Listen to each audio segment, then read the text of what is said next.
6 दिन से युद्ध, जलने लगे 12 देश। खामनेई का खैबर युद्ध अभी बाकी है।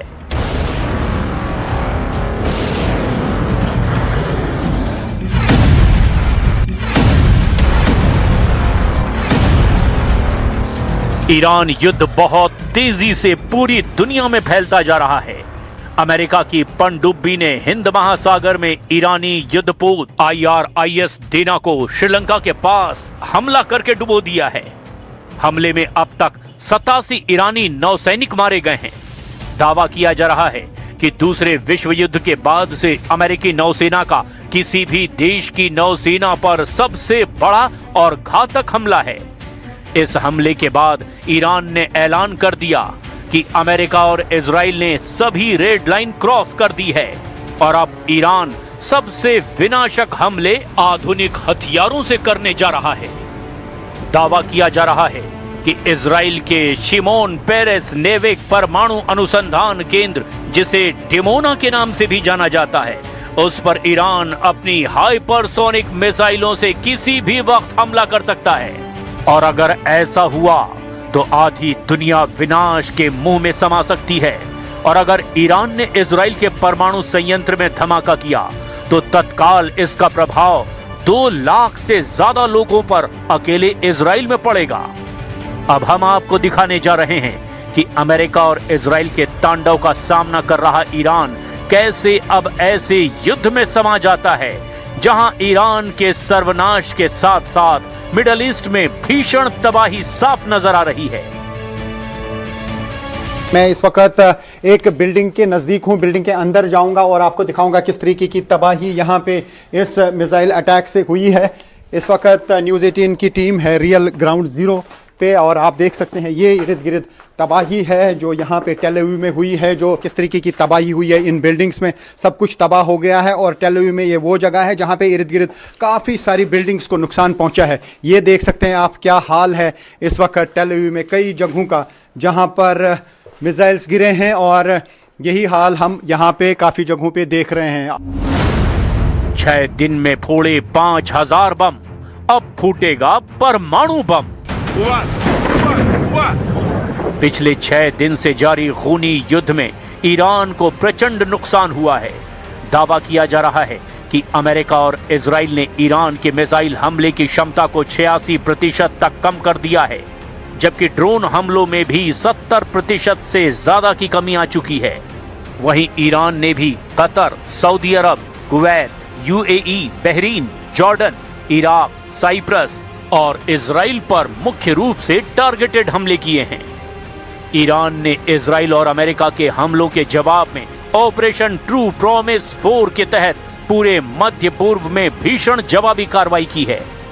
6 दिन के युद्ध में अभी तक ईरान की जमीन पर किसी भी देश का कब्जा नहीं हुआ है। वहीं इस वक्त पूरे ईरान में अमेरिका और इजराइल के हमले होते ही जा रहे हैं। दोनों ही ईरान के मिसाइल और ड्रोन हमलों के लॉन्च पैड को तबाह करने में जुटे हैं। ईरान के कम से कम 130 शहरों पर हमले हो चुके हैं। अब हम आपको इन 6 दिनों के भयानक युद्ध के वार पलटवार के दावे दिखाते हैं।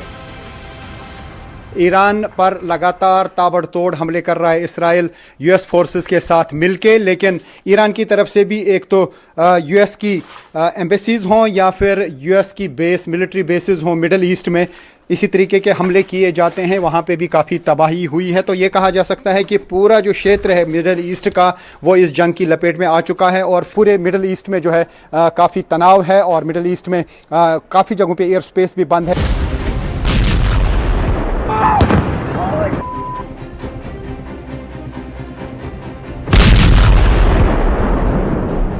मिडिल ईस्ट मीडिया के मुताबिक इजराइल अमेरिका ने अब तक ईरान में 5000 से ज्यादा बम गिराए, वहीं 20 ईरानी वॉरशिप को डुबो दिया है।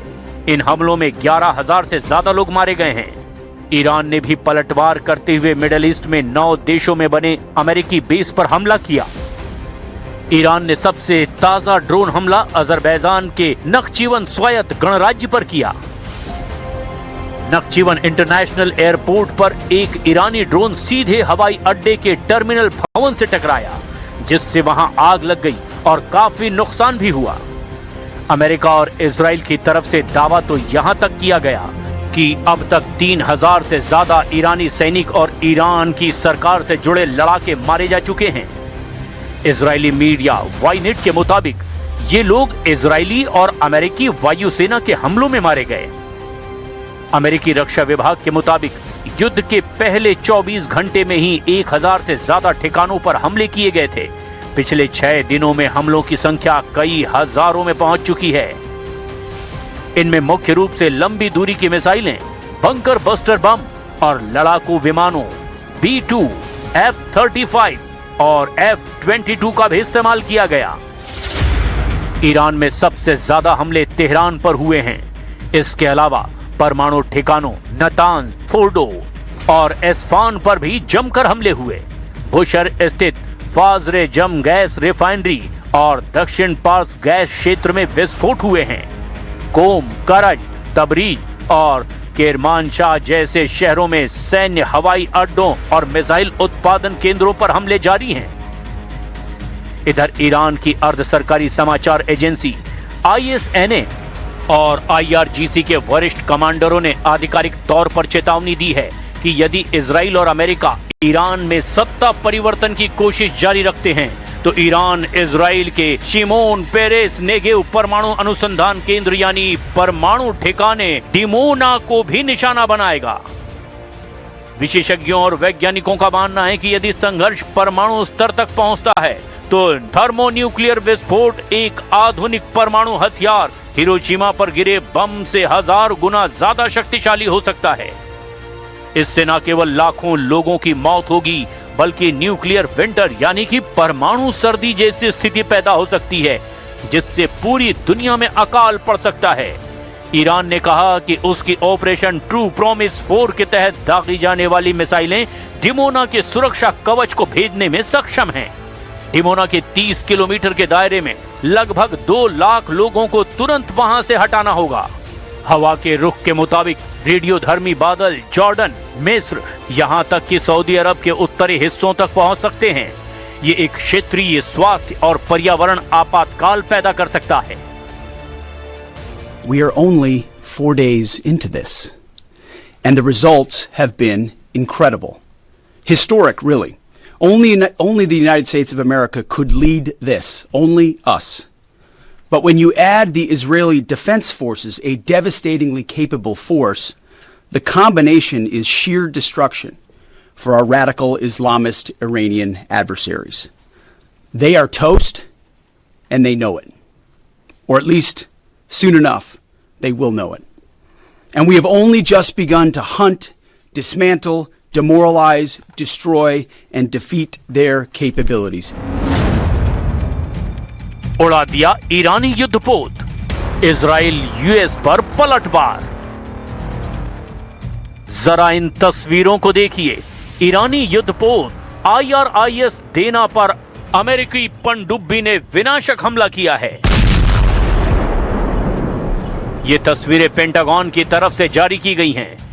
अमेरिका ने 4 मार्च 2026 को भारत से लौट रहे ईरानी युद्धपोत IRIS देना को श्रीलंका के पास हमला करके डुबो दिया था।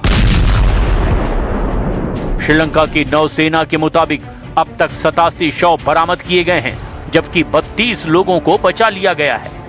रॉयटर्स के मुताबिक करीब 60 लोग अभी भी लापता हैं और उनकी तलाश लगातार जारी है। ये ईरानी जहाज 18 फरवरी को भारत के विशाखापट्टनम में आयोजित 2026 इंटरनेशनल फ्लीट रिव्यू और मिलान 2026 मल्टीलेटरल नेवल एक्सरसाइज में हिस्सा लेने आया था। 25 फरवरी को ये भारत से रवाना हुआ था।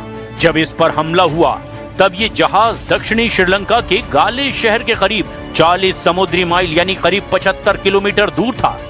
द्वितीय विश्व युद्ध के बाद पहली बार है जब अमेरिकी नौसेना की पनडुब्बी से दागे गए टॉर्पीडो ने किसी जहाज को युद्ध में निशाना बनाया है।